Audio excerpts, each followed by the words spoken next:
And tonight we're getting a look at the preparations on the course. Storm tracker meteorologist Anthony Carpino took a trip to the TPC River Highlands in Cromwell to see how it all came together. From the technology behind the mowers and the equipment that fertilizes the course, crews are always pivoting depending on the weather. That's why planning for the tournament is an all-year project at TPC River Highlands. It starts basically after the last tournament, where we're starting to figure out what were our weaknesses, what were our strengths, what do we want to continue or change.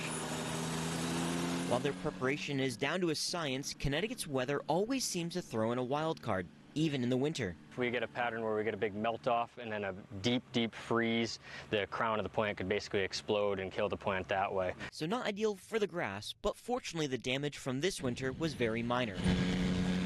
Then in the spring, the focus turns to fertilizing, and there's nothing better to use than this John Deere sprayer. Once that nozzle crosses the edge of the fairway, it will turn on or cut off depending on what you're asking it to do. So they changed the game a lot. You don't see over application in areas, so it used to be you're basically trying to eye it up from your last pass. Right. So you get an overlap or you get a skip, but now they just do it perfectly. What's really cool about them is they're GPS enabled, so they actually can drive themselves across the fairways and through the rough.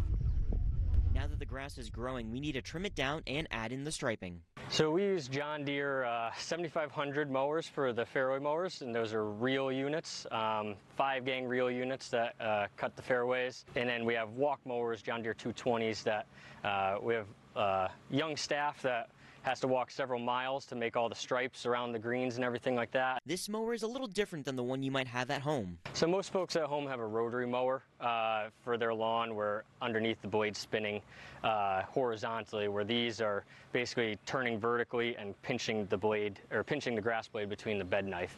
So we're able to cut at those tight tolerances for all the fairways, tees, and greens that way. When tournament week arrives, the hard part is over, and it's about keeping it manicured and crisp. Attention to detail is very important, especially for the only PGA Tour event in New England. The team here, the young guys, they buy into the pride of the straight lines. They want to make it perfect, and we get them out there, and they just put their best foot forward and make it look as good as they can. So if you're coming out to the Travelers Championship this year, make sure to pay a little more attention to those crisp edges and stripe patterns. In Cromwell, I'm Anthony Carpino, NBC Connecticut News.